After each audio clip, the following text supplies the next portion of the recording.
Bien, nosotros somos alumnos del Instituto Politécnico Nacional, de la Escuela Nacional de Medicina y Homeopatía. Estamos cursando la materia de Bioquímica Médica 2, somos del grupo 2PM6.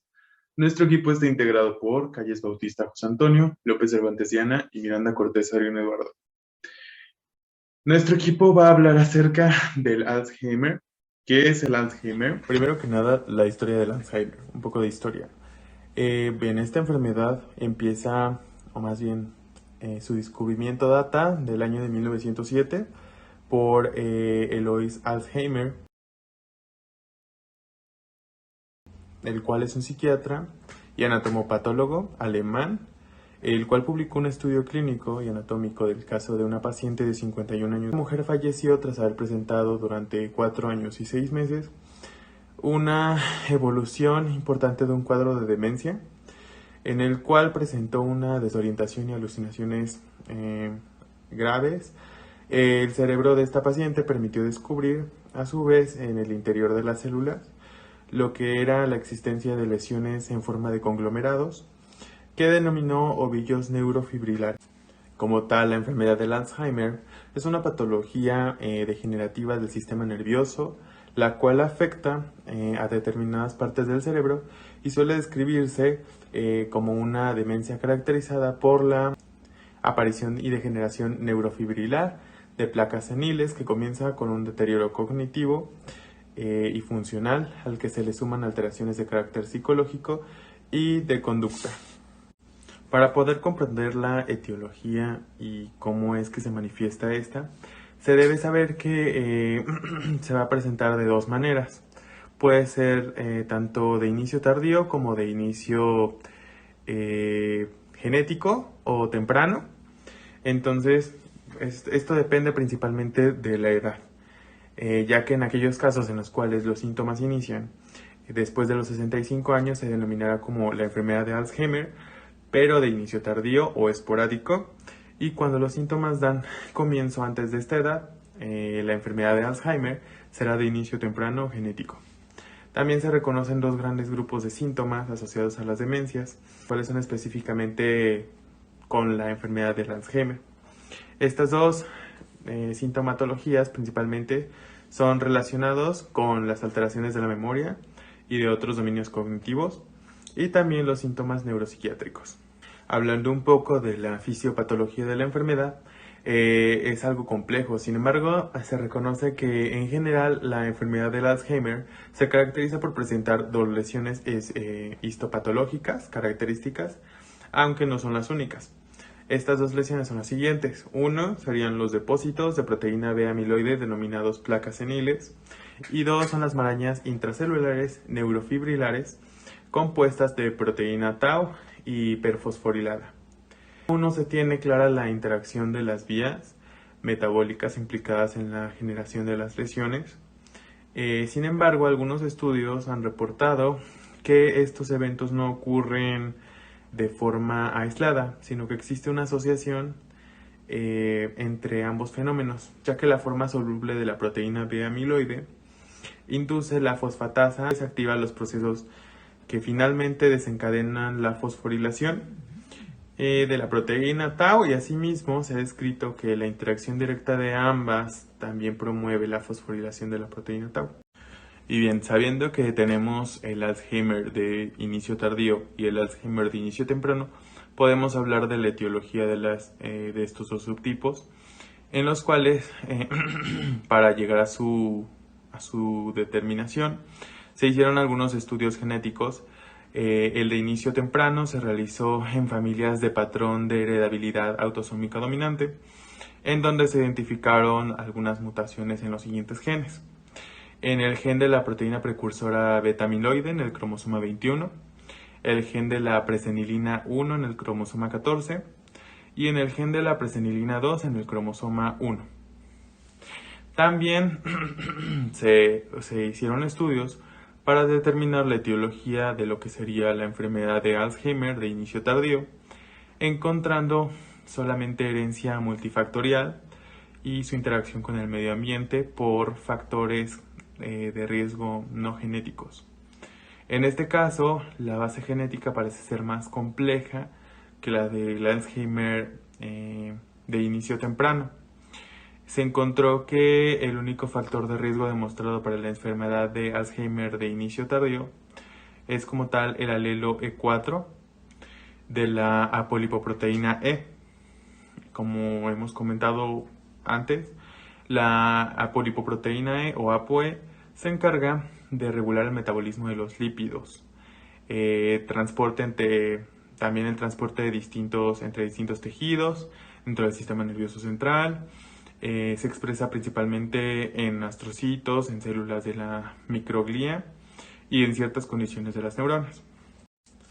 Hablando un poco de la epidemiología, la enfermedad del Alzheimer es la demencia más frecuente de la población adulta mayor o senil, representando del 50 al 60% de las demencias. Se calcula que en el mundo hay alrededor de 22 millones que padecen de la enfermedad de Alzheimer, y que en 3 décadas habrá un aumento del doble, se duplicará esta cifra. Según la Asociación de Alzheimer Internacional, la enfermedad puede comenzar en una edad temprana, como a partir de los 50 años. No tiene una cura conocida aún, y aproximadamente en Estados Unidos entre el 1 y el 6% de las personas mayores de 65 años padecen la enfermedad. El 10% de las personas mayores de 70 años y del 20 al 40% de quienes tienen más de 85 años tienen amnesia clínicamente identificada. Bioquímica del Alzheimer. Esta parte molecular se va a caracterizar por la presencia en el cerebro de lo que llamamos la placa de lámina senil o placas amiloides. Esto es un espacio intracelular junto con enredos o agregados de fragmentos neurofibriles. En su parte, una cierta proteína llamada tau, que va a transportar vesículas al interior de lo que es la neurona y parte del citoesqueleto. Esta proteína es responsable de formar estos agregados. Es un polipéptido de 4 kilodaltones. También lo denominamos beta amiloide, o sea, beta A4, por su estructura beta plegada, y tiene este nombre por su semblanza a la reacción de almidón y yodo, o sea, amiloides, lo que va a producir un material homogéneo, esponjoso de color rosado que va a tener esa consistencia de mancha. ¿Okay?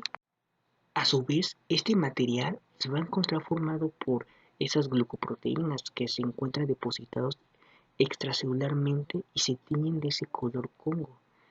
Este material amiloide también podemos, de manera general, es comúnmente a los mielomas múltiples, donde se van a encontrar esas acumulaciones de cadenas livianas de los anticuerpos provenientes de los clones de las células o plasmáticas cancerígenas. Pero a su vez, en los depósitos de las proteínas amiloides vamos a formar esa placa senil en los cerebros de los pacientes con Alzheimer, y se va a teñir ese color Congo que había antes mencionado. Eso a su vez se encuentra dos polipéptidos similares, uno de 40 aminoácidos, beta A40, y otro que es de 42 aminoácidos, es beta A42, siendo que el mayor carácter de amiloidoide genético forma la parte A42, que sirve como de núcleo para sucesivamente agregados que forman esta parte.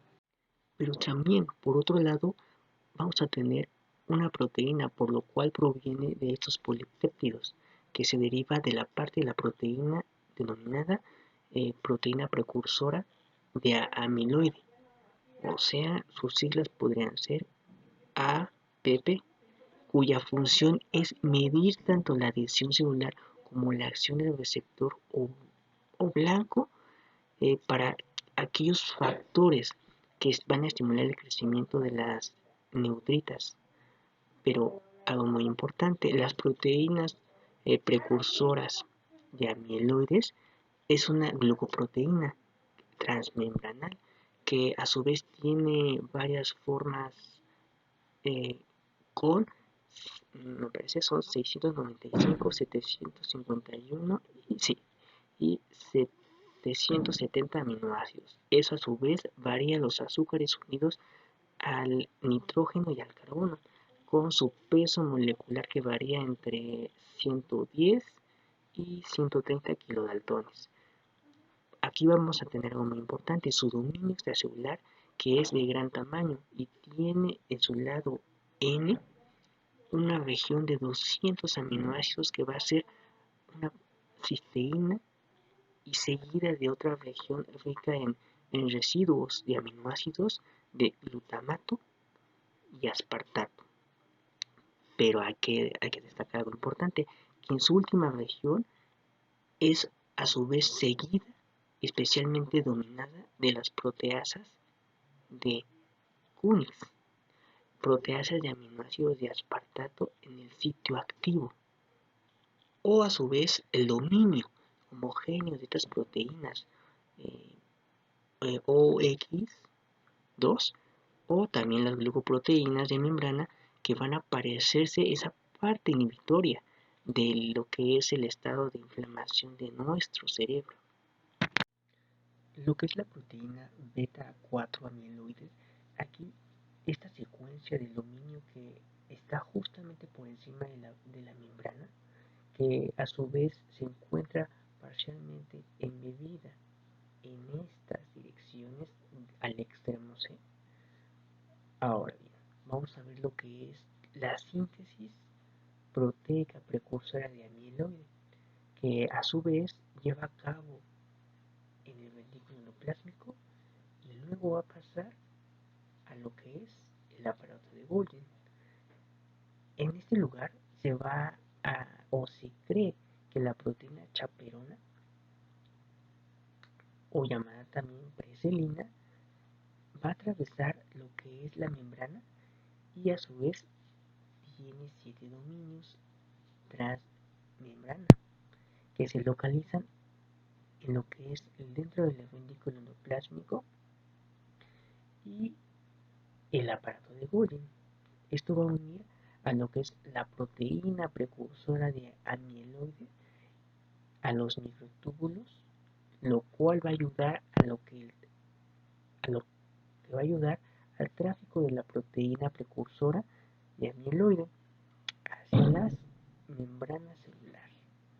Lo que se ha logrado aquí es determinar las mutaciones en las que las variantes tanto preselina 1 como preselina 2, justo aquellas mutaciones son capaces de influenciar eh, porque se va a producir lo que es una degradación de estas proteínas y encauzándolas en dirección a formar de péptidos amiloides y que van a dar origen a lo que comúnmente llamamos placa senil. Esto es importante. Una vez que en la superficie de las células la proteína precursora de amiloide, después de cumplir su función de vida media, es internalizada y reciclada, produciendo varias cortes entre ella mediante unas proteasas que le denominamos secretasas, y estas son las responsables de dar forma péptida a los amiloides beta A4. Pero uno de los factores que influyen en la aparición temprana de esta enfermedad son los niveles de la apoproteína E4 y la HLA-A2 soluble. Las mutaciones que de este gen de la proteína parte de precursoras de amiloide se han relacionado muchísimo a esta parte de los casos de Alzheimer, pero las mutaciones de esta proteína precursora en conjunto con las celinas resultan que en la mayoría de la producción de estos fragmentos beta A42 y la formación de la placa. Entonces vamos a tener que esta formación agregada de neurofibrilas va a tener esa parte dentro de las neuronas. Parece que se va fosforilación anormal de la proteína tau, la cual se va a presentar tres variaciones patológicas llamadas a lo que denominamos tau 55, tau 64 y tau 69, de acuerdo a los kilodaltons y de su peso, bueno, lo que son sus pesos moleculares, y la fosforilación anormal que provoca la despolarización de la parte de los microtúbulos, de la degradación de neurofibrilar, y ahí entra lo que es la muerte neuronal. Bueno, yo les voy a hablar sobre los síntomas que tiene un paciente con Alzheimer, que entre estos van a encontrarse las pérdidas de memoria a corto plazo, anosognosia, que es el desconocimiento de su enfermedad, va a haber confabulaciones para tapar los huecos o el recuerdo a corto plazo. A esto se va a involucrar que mienten o van a inventar cosas para rellenar esos vacíos o lagunas en sus relatos que están teniendo. También los pacientes se van a encontrar en un estado depresivo, van a tener problemas de atención, problemas con la orientación, cambios en su personalidad, dificultades para el lenguaje, cambios de humor. Estos van a ser inexplicables, desorientación y entre otras causas que va a haber en un paciente con Alzheimer. Bueno, esta enfermedad tiene tres etapas en las cuales se presentan diferentes síntomas. Vamos a tener la primera etapa que se le conoce como la etapa 1 o leve. Esto va a ser cuando la enfermedad va a comenzar a manifestarse. Las personas con Alzheimer tienden a ser un poco menos enérgicas y espontáneas. También muestran pérdidas mínimas de la memoria y cambios de humor. Al momento de aprender, mmm, van a, van a reaccionar y va a ser con lentitud. También se van a hacer aislados, evitan a la gente que no conocen y los lugares nuevos y obviamente van a preferir su entorno familiar. Los individuos también se confunden, tienen dificultades para la organización y su planificación, se pierden fácilmente y ejercen un pobre juicio. También estos van a poder tener dificultades para realizar las tareas rutinarias, tienen dificultad para comunicarse y comprender material escritorio. Esta persona, si la persona va a estar empleada a la pérdida de memoria, puede comenzar a afectar el rendimiento en el trabajo y todo esto pues le va a causar una frustración y un enojo. Vamos a tener también la etapa 2, que es la etapa 2 o moderada. En esta etapa, la persona con la enfermedad del Alzheimer todavía puede realizar tareas simples independientemente, pero obviamente puede necesitar un poco de ayuda con actividades complicadas. Estos enfermos olvidan los acontecimientos recientes y su historia personal, y pues cada vez se van a sentir más desorientados y desconectados de la realidad. También pueden confundir su pasado con el presente y les cuesta obviamente comprender la situación actual, la fecha y hora, pueden tener problemas para reconocer a personas familiares y esto ya va a aumentar los problemas con el habla, la comprensión, la lectura, la escritura y son más difíciles y el individuo también va a tender a inventar palabras. Los afectados ya no pueden estar seguros por sí solos y pueden deambular, mientras que los pacientes con la enfermedad del Alzheimer se hacen conscientes de esta pérdida de control, se pueden volver depresivos, obviamente, irritables, inquietos, apáticos y aislados, porque pues no saben qué les está pasando, se sienten desorientados, van a comenzar a tener trastornos del sueño, tienen dificultad para comer, para vestirse y asearse. Esto es el paso donde los familiares empiezan a dar más que nada cuenta que la persona empieza a tener algo, porque ella no era así, porque mi mamá sí se bañaba, porque todos estos cambios se empiezan a notar. Entonces ya en la etapa 3 o grave, durante esta fase ya final, La gente puede perder la capacidad para alimentarse por sí misma, el hablar, el reconocer a las personas, el tener el control de sus funciones corporales, su falta de memoria, obviamente se va a agravar y puede llegar a ser casi incompleta. También la atención constante es necesaria porque en su estado físico debilitado, el paciente puede llegar a ser vulnerable a otras enfermedades, como en casi la mayoría, y en esto se pueden tener, por ejemplo, problemas respiratorios, sobre todo cuando se tiene que estar pues confinado en la cama.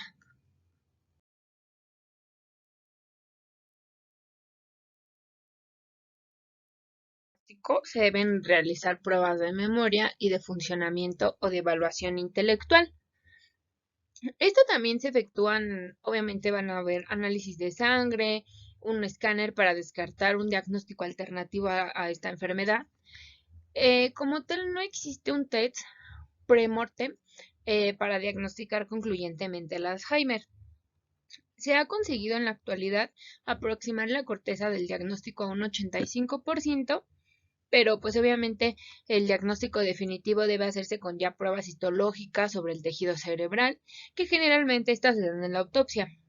Eh, las pruebas de imagen cerebral, la tomografía axial computarizada, la resonancia magnética nuclear, la tomografía por emisión de positrones, la tomografía computarizada por emisión de fotoúnico, y estas pueden mostrar diferentes signos que existen en una demencia, pero específicamente de qué demencia se trata, obviamente. Para tratar el diagnóstico de esta enfermedad de Alzheimer, se basa tanto en las pruebas como en la presencia de ciertas características neurológicas en neuropsicóloga. Como la ausencia de un diagnóstico alternativo, se apoya obviamente del escáner cerebral para detectar los síntomas de la demencia. Actualmente se están desarrollando nuevas técnicas para diagnosticar, obviamente basadas en un procesamiento de señales electroencefálicas, y una vez identificadas, ya se va a tener la expectativa promedio de vida de los pacientes que viven con la enfermedad de Alzheimer aproximadamente de 7 a 10 años, aunque se conocen casos en los cuales se llegan antes de la etapa terminal, entre 4 años y 5. También existe el otro extremo, donde pueden sobrevivir hasta 21 años. Bueno, la Asociación del Alzheimer es el organismo que ha establecido los criterios de diagnóstico más comúnmente usados. Estas pautas requieren la presencia de un trastorno cognitivo y obviamente la sospecha de un síndrome demencial. Sean confirmadas con una evaluación neuropsicológica con vistas a categorizar el diagnóstico de Alzheimer en dos posibles, pues posible o probable. También se tiene que tener la confirmación histológica, que esta va a incluir un examen microscópico del tejido cerebral. Se precisa para el diagnóstico definitivo para el Alzheimer, y estos criterios también van a incluir que la presencia de un trastorno cognitivo y la sospecha de un síndrome demencial sean confirmados por evaluaciones neuropsicológicas. Todo esto para distinguir entre un diagnóstico posible o probable de la enfermedad del Alzheimer. También se ha demostrado la fiabilidad y validez estadística entre los criterios de diagnóstico y las confirmaciones histológicas definitivamente. Bueno, ya teniendo también en los criterios de diagnóstico, se van a tener 8 dominios cognitivos, que son los más frecuentes que se dañan en el Alzheimer. Estos van a ser la memoria, el lenguaje, la percepción, las habilidades constructivas y de orientación, la resolución de los problemas y las capacidades funcionales. Estos parámetros son equivalentes evaluados en los criterios del NITSE, publicados por la Asociación Americana de Psiquiatría, y también vamos a contar con algunas herramientas que se tienen para su diagnóstico. Estas van a ser las evaluaciones neuropsicológicas, que inclusive van a tener un examen mini-mental, que son ampliamente usadas para evaluar los trastornos cognitivos. Esto es necesario para los diagnósticos del Alzheimer. Y también va a haber otra serie de exámenes más comprensivos que son necesarios obviamente para una mayor fiabilidad en los resultados. Especialmente estos se van a dar en la fase inicial de un Alzheimer. Entonces, vamos a tener que son el examen neurológico o de los inicios del Alzheimer es crucial para el diagnóstico y diferenciar pues obviamente el Alzheimer de alguna otra enfermedad que se pueda tener. También va a estar el examen psicológico.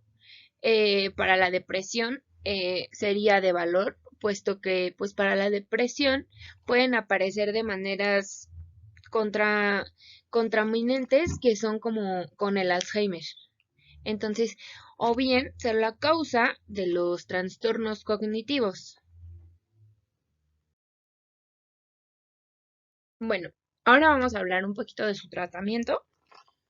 Que como tal, actualmente la enfermedad del Alzheimer es incurable o terminal. Entonces, el tratamiento del Alzheimer se sustenta a dos pilares complementarios, que son el tratamiento no farmacológico y el tratamiento farmacológico.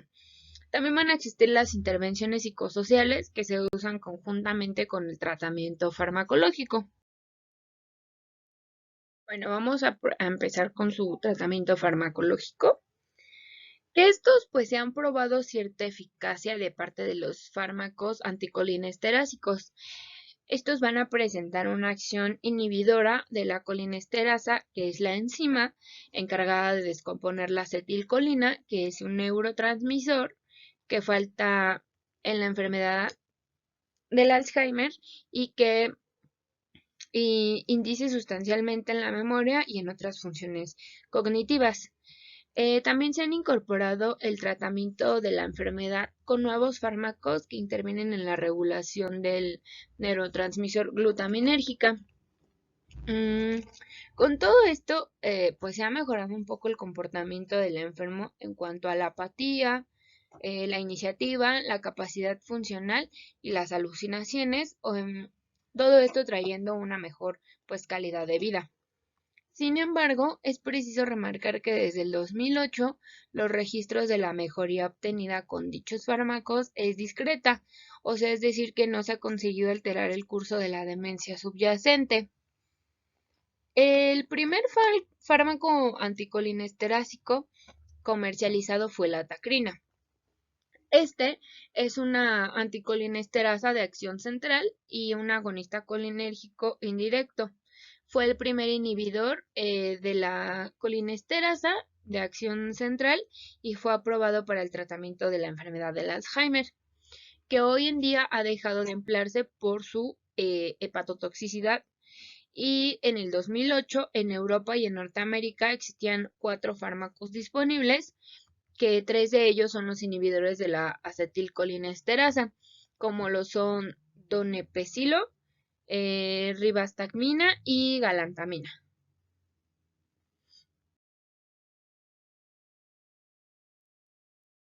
Estos 3 medicamentos van a presentar un perfil de eficacia similar con parecidos efectos secundarios. Estos últimos suelen tener alteraciones gastrointestinales, anorexia, trastornos en el ritmo cardíaco. Y el cuarto medicamento es un agonista de los receptores NMDA, que es la memantina. Ninguno de los 4 medicamentos se indican para retardar o detener el progreso de la enfermedad. Lo que hacen son los inhibidores de la acetilcolinesterasa, se emplean para reducir la tasa de degradación de la acetilcolina, manteniendo así las concentraciones adecuadas del neurotransmisor en el cerebro y deteniendo la pérdida causada por la muerte de las neuronas colinérgicas. Uno de los efectos más adversos, que son más comunes, incluyen también lo que son náuseas, vómitos Obviamente estos ambos ligados al exceso colinérgico que de ellos deriva. Estos efectos aparecen entre el 10 y el 20% aproximadamente de los tratados y tienen severidad de leve a moderada. En los efectos secundarios un poco menos frecuentes figuran también calambres musculares, disminución de la frecuencia cardíaca, disminución del apetito y del peso corporal. Esto va a tener obviamente un incremento en la producción de su jugo gástrico. Bueno, la memantina, ya antes mencionada, es un fármaco con un mecanismo de acción diferente. Este medicamento está indicado en las fases moderadas y avanzadas de la enfermedad. Su mecanismo de acción teórico se basa en antagonizar los receptores NMDA glutaminérgicos que son usados en un principio como un agente antigripal.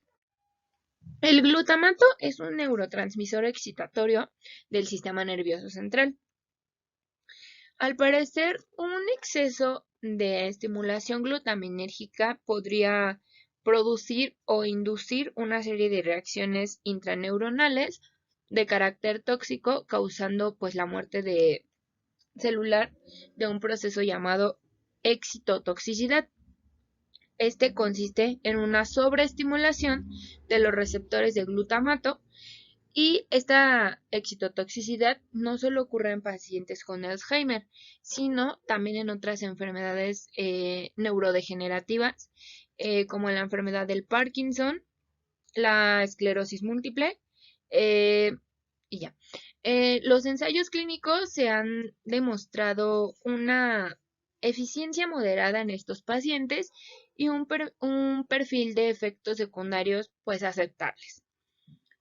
Esto en el 2005 se aprobó también su indicación en las fases moderadas de la enfermedad, pero pues obviamente los efectos en las fases iniciales aún son desconocidos. Los efectos adversos de la memantina son infrecuentes y leves e incluyen alucinaciones, confusión, mareos, dolor de cabeza y fatiga. Bueno, ahora hablaremos de los no farmacológicos. Vamos a tener que uno de ellos es retrasar el avance del Alzheimer. El avance de la enfermedad puede ser más rápido o más lento en función al entorno de la persona con el Alzheimer.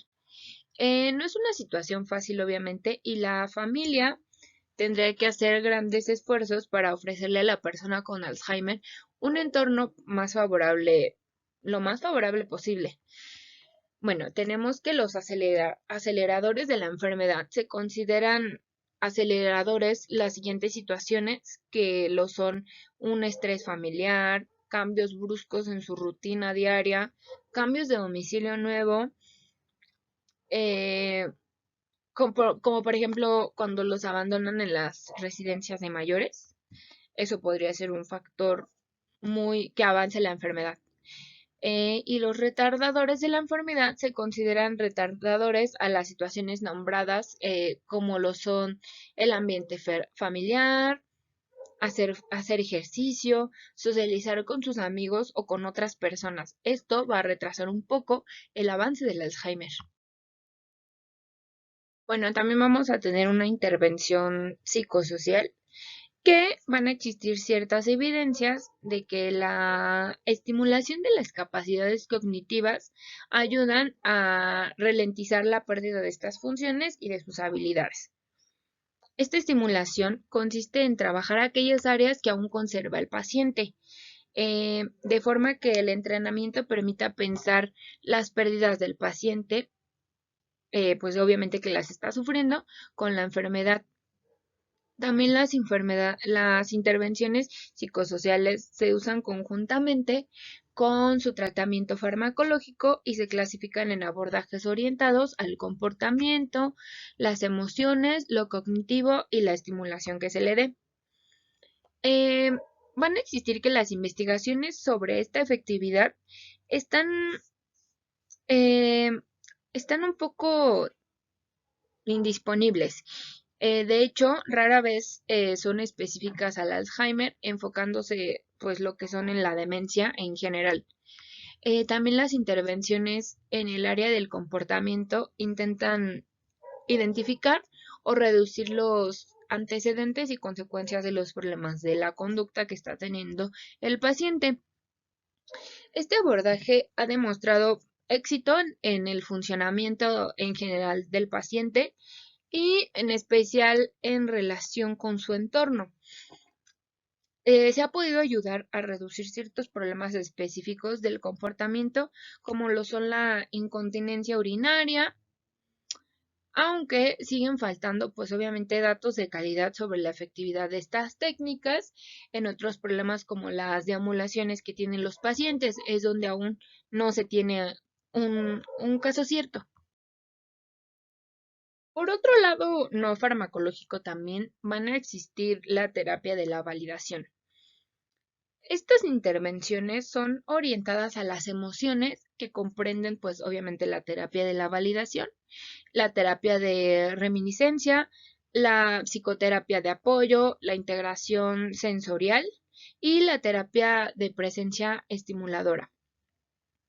La psicoterapia de apoyo ha tenido poco estudio científico formal como tal, pero algunas especialistas la encuentran muy útil en pacientes con trastornos leves y la terapia de reminiscencia incluye disociación de las experiencias del pasado de manera individual o grupal.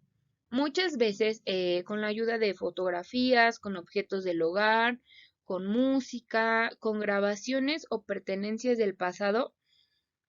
En esta terapia hay muchos estudios en la calidad sobre su estudio de su efectividad, aunque también pueden resultar benéficos para la reestructuración cognitiva y del humor del paciente. La mayoría de estos pacientes llegan a tener un comportamiento agresivo.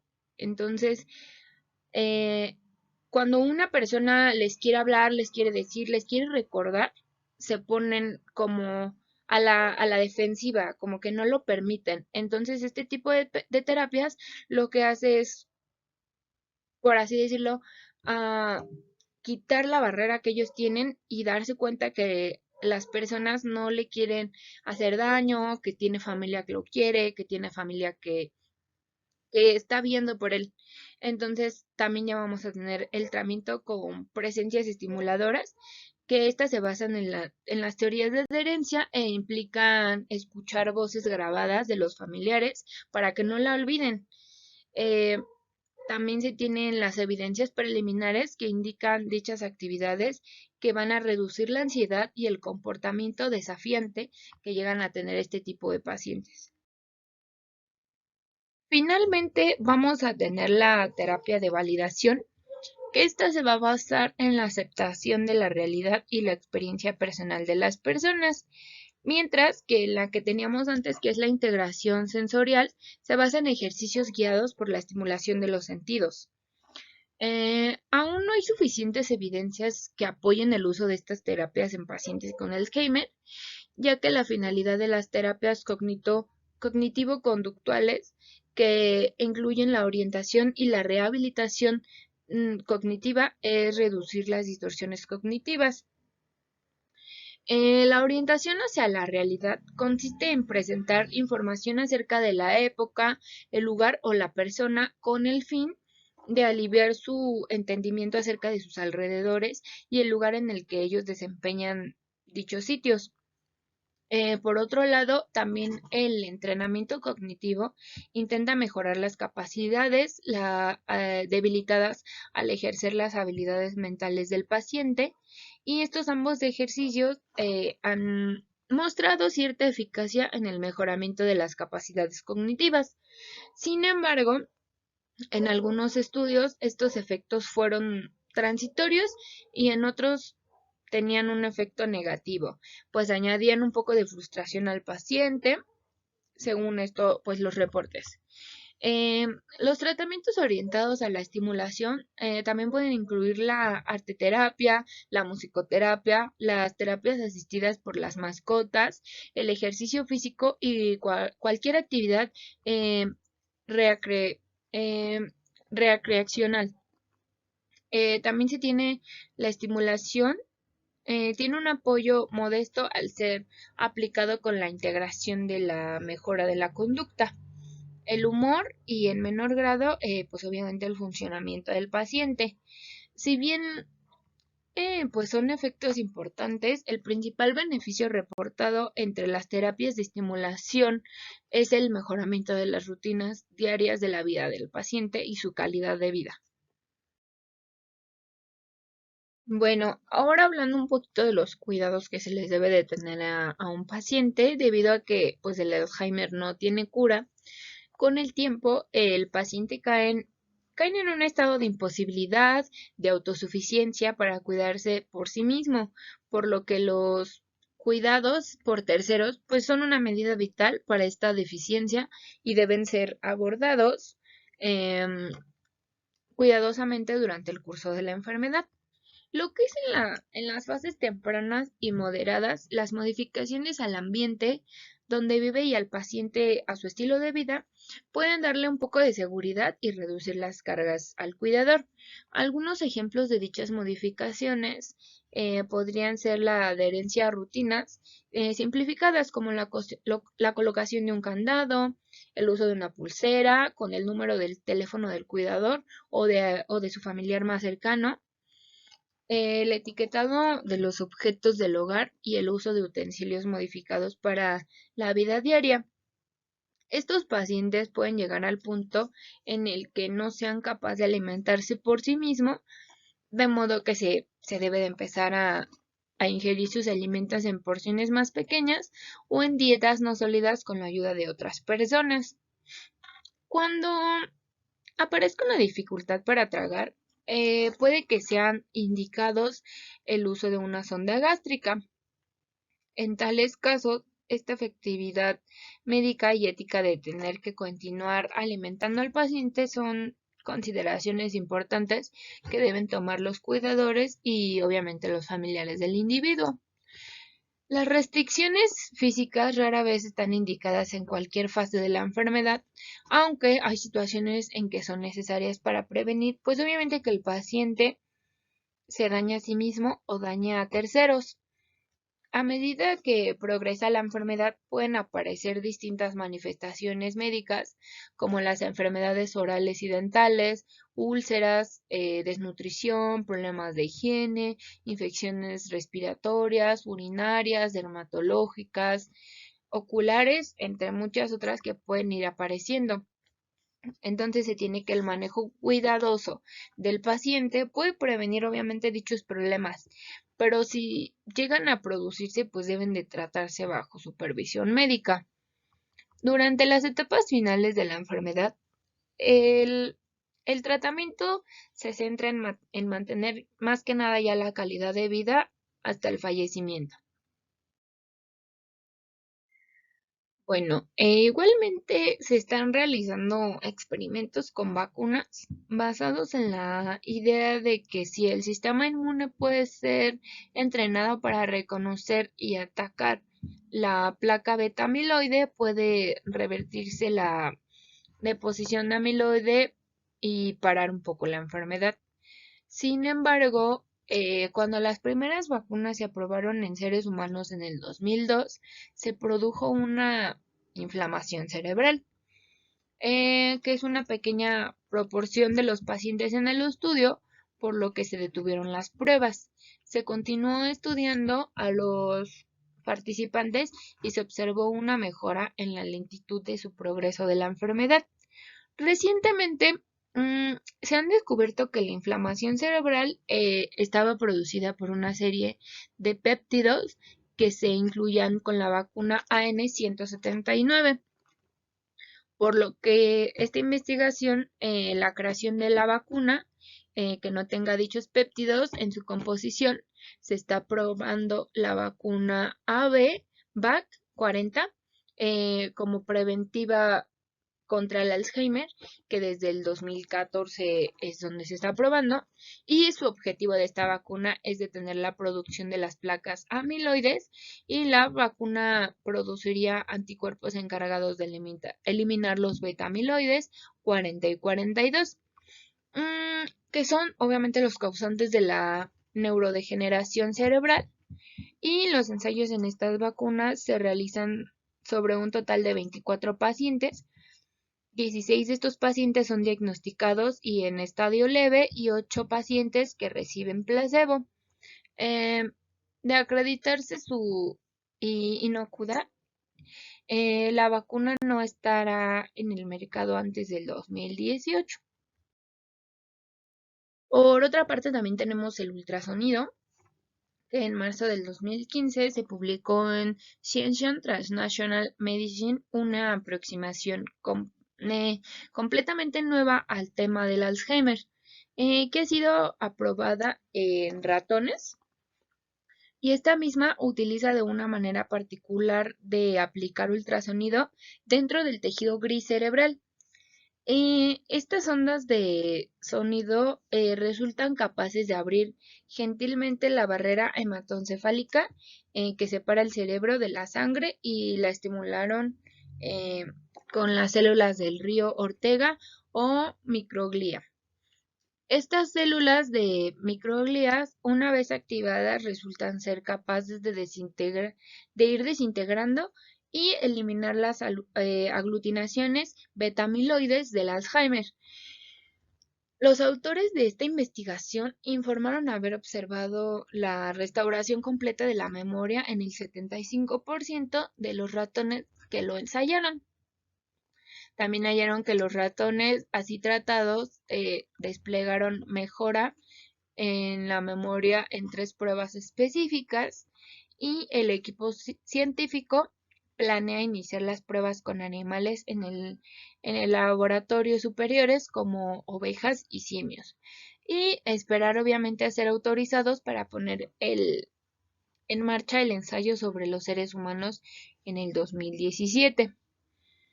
Por otro lado, también vamos a tener las células madres, que otras de las áreas de la investigación de la medicina regenerativa.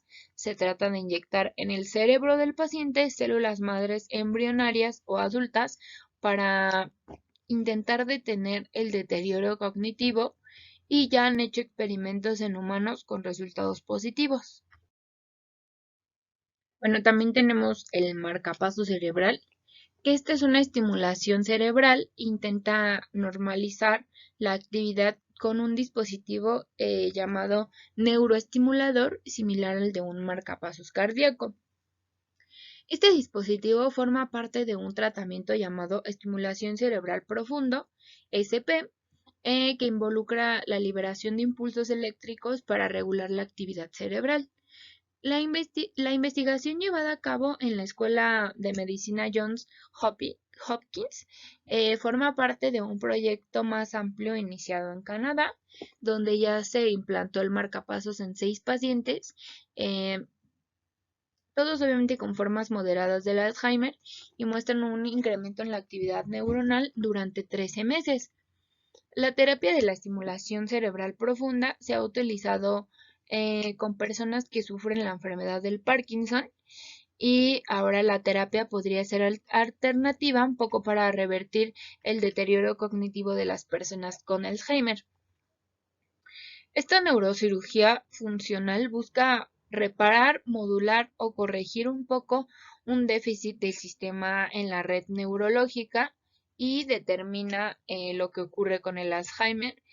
Es que se altera la química cerebral, y esto pues reduce o conduce a una actividad eléctrica normal, que puede expresarse en temblores, deterioro cognitivo o trastornos psicopsiquiátricos.